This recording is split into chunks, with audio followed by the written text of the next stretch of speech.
Welcome to Hope is Here. My name is Greg Horn. Thanks for tuning in today. And on Hope is Here, we talk about topics sometimes that are a little bit painful. And the reason we do is because we want to give you hope that even in some of the most heartbreaking situations, most painful things that we deal with in our lives, that God is still there and that Jesus loves you and he hurts because you hurt. And today we're going to be talking with Michelle Chudy. And she is an author and a life coach. And really excited to talk to her about a book she's got. It's called Miscarriages to Miracles, Song of the Barren. And I think you're really going to be blessed if you tune in the next couple of days. I'm sure, unfortunately, all of us know somebody that has been through a miscarriage before. I know that my own sister has. And, man, it's just a really, really painful time. But Michelle, through this book that's just actually going to be coming out this week, is going to be sharing with us about what she's been through. So, first of all, Michelle, I just want to thank you for joining us on Hope is Here today. Oh, you're quite welcome. It's my pleasure. Well, Michelle, when you write a book, obviously, I've always been told by people that I respect that don't ever read a book unless somebody has actually lived what they're writing about. And unfortunately for you, you know all about the pain and disappointment of going through a miscarriage. Is that correct? That is true. I've actually gone through two. Well, I saw that and preparing for that, and so I know that you're going to have our listeners' attention. Tell me why you decided to write this book called Song of the Barren. Song of the Barren was not a book that I intended to write. It just for lack of a better word, it was birthed. It was something that I knew, because I had already written two prior to Song of the Barren, that there was a story that was getting ready to be told, because it was very painful. And writing is cathartic. So I knew that when I found out that I was pregnant with my miracle pregnancy that came after the miscarriages, that I would have to go back and address that pain, because I realized when I went through not just one but two, that there really wasn't a support system there, and the story needed to be told, because I've also realized that our stories help people heal. And like when we talk about the pain that we've gone through and the testimony of, what we've actually suffered with and how Jesus comforts, that when I tell other people about the experience, it brings healing to people. So I just felt it was my responsibility as a writer to tell the story. Well, I love the title of your book, and obviously it's getting ready to come out here in March, and spring, of course, is just right around the corner. And I love what I saw you wrote in your press release that Song of the Barren, Miscarriages to Miracles, gives the gift of hope. And I've kind of sensed from just kind of reading through some of the pages stuff, that's really the desire of your heart, is just to give people hope through going such a painful thing such as a miscarriage. And since you've been through it twice, you definitely know how deep that pain can be. No, most definitely. It was something that it was primal grief. I've never experienced grief like that before. And I've gone through my share of heartaches, through losing my father at an early age. I was 23 when my father passed, and just, various losses in my life. I've never experienced a type of grief like that before, and it was like part of me died.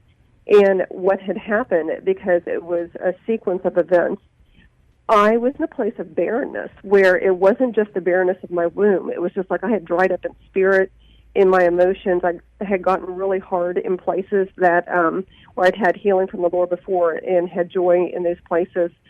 So it was something that it was devastating to me in so many different ways. Well, and from reading some of the book, you shared in there that, after you had the first one, you really wanted to be strong and just trust, that God was in all that. So you handled the second one differently than you did the first miscarriage. Is that correct? Most definitely. And one of the things I found, Greg, through my research is that people process the losses differently, especially for those that have had multiple miscarriages.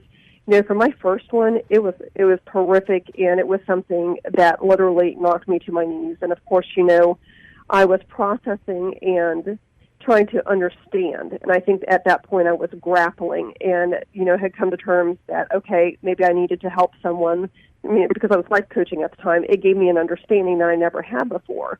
So I was able to reason myself into a place of ease and okayness, for lack of a better word. And then a year later, I found myself in the same situation, and it was depleting. So, yeah, they were different both times. But, I've had a girlfriend who told me it was the third one that literally took her out. The first two she was able to get through, but the third one just was debilitating for her. Well, and that's the thing is you sit there and say that about, a friend that had been through, unfortunately, a third miscarriage. But through your research that I was reading and preparing for our talk today, I was just amazed, people, I'm sure, guys especially saying, well, why are you doing a program, Greg, about having a miscarriage? But in your research, you said that in the United States, 1 in every 4 women experience a miscarriage in their life, and that winds up being 2,000 women per day or 700,000 per year who suffer a baby pregnancy loss. And then you also talked about that, another form of baby loss, stillbirth, affects 1% of all pregnancies each year. About 24,000 babies are stillborn in the United States. So, this is so much more common, but it's just not something that people most of the time feel comfortable talking about, do they? Most definitely not. That was the thing that really surprised me, even within the church, that there is such a... it's not a taboo. I don't want to call it that. It's a lack of understanding, and I think it's almost a type of pain that people don't even want to go near. And, even with the numbers that I quoted and that you just mentioned, they're underreported. The number is a lot higher than what they actually can get their hands on. Most people don't even realize they've miscarried within the early terms of the pregnancy because they don't even realize that they're pregnant. So that number is really hard to get your mind wrapped around because it's probably a lot higher than what even the statistics are saying. But, as far as when people go through the process, there's really a lack of support system there. And I found that when I went through the first in particular, that I went back to work, it was almost like I had to pretend like I wasn't even pregnant, that I had all the aftermath of the pregnancy, the hormones and just my body and the mental state, and then basically nowhere to take the grief because I had to pretend like everything was okay because they want you to be. Right, and then it's also just one of those things that if people haven't experienced something, they don't know what to say or how to handle it, do they, when they have a friend or coworker or family member that goes through that? I think that's true, and I think that's with all forms of grief. When there's any type of loss, people really don't know what to say, especially if they don't have a frame of reference. And, it's a tenderness, too, that I'm sure that people don't want to mention anything for fear of, upsetting the person. But it's almost like that lack of acknowledgement makes it even worse because they want you to act like you never went through anything. Just tuned in, we're talking with Michelle Chudy. She is a life coach and an author. She is just releasing her third book. It's called Song of the Barren, Miscarriages to Miracles, Gives the Gift of Hope is the goal of her book, talking about miscarriages. And she shared earlier in our conversation she has had 2 miscarriages, and yet each one was different. And just talk about, in Chapter 1, you list the title called A Shattered Heart. Share a little bit about what you talk about in that chapter, Michelle.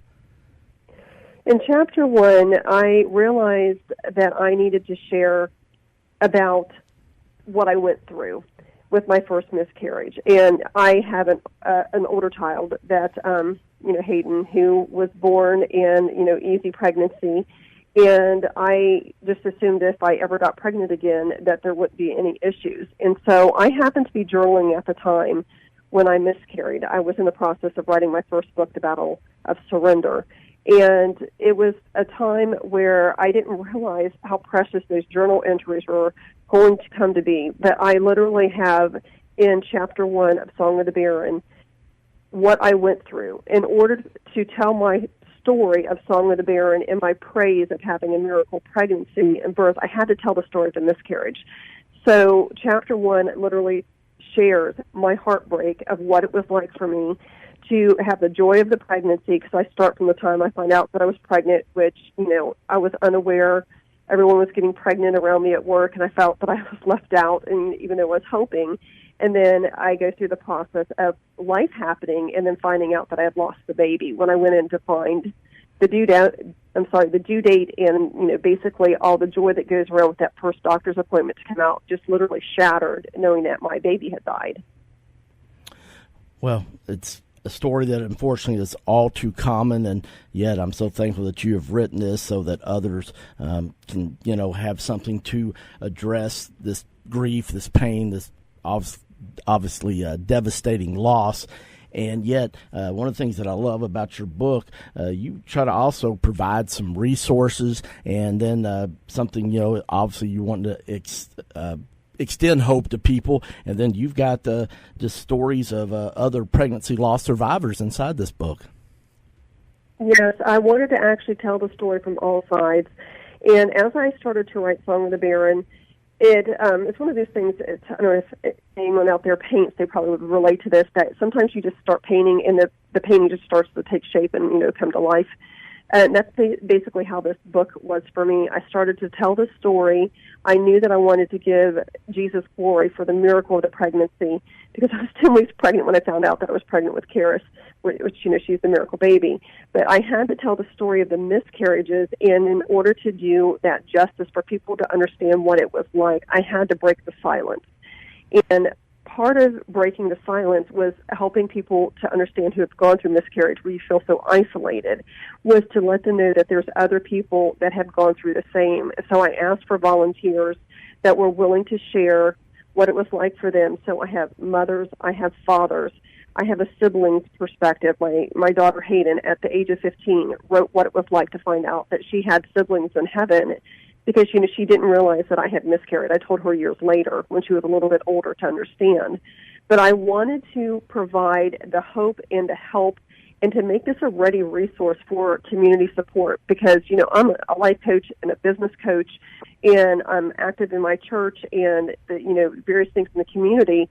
If you were equipped to build awareness and to be better prepared to help someone when you find out that they're grieving from miscarriage loss, it makes the world so much better and the healing goes so much quicker. So I have put in not only my story and just my walk through the pregnancy after loss, and how that is a different shape of pregnancy, no pun intended, just because you're dealing with the emotional aspects of going through miscarriages and what you have to deal with instead of just the joy of the pregnancy. But I wanted to put in resources for someone that has gone through the pain or going through the pain to get through that grief, but also to equip those that are supporting that person. So there's a list of ministry ideas that maybe if you're a pastor or, a lay counselor, even a grief counselor, there are things in there that I know that would be helpful to someone who's gone through it, and also from what I found from people that have contributed. And there's also grief exercises to work through, a coaching application. Because what I have found is that there's things that hide under grief. There's anger. There's, bitterness. There can be oppression that comes along with that grief, that if you don't work through it, it creates a barrenness and a hardness in your soul. So I wanted to make sure that that was in there as well to help people work through the pain. All right. Well, we're going to continue this conversation with Michelle Chudy. She has just written a book called Song of the Barren. It's Miscarriages to Miracles, and her desire is to give the gift of hope to women that have been through this, and families and individuals that just have been through this really painful loss. And so I hope you'll stay with us, because we're going to talk in our next program. She talks about in the book the emotional, psychological, and physical impacts that women have to deal with because they feel like they're in isolation. So we're going to talk about that and more tomorrow. So I hope you'll tune in with us. My name is Greg Horn, and you're listening to Hope is Here. CMI is your full-service human resources provider in Central Kentucky. For 15 years, CMI Human Resources has taken great pride in helping organizations and people work. Whether it's employee handbooks or help in filling a position, no job is too large or too small for CMI. Contact the professionals today at CMI Human Resources, 859-296-2800, or online at cmiconsulting.com.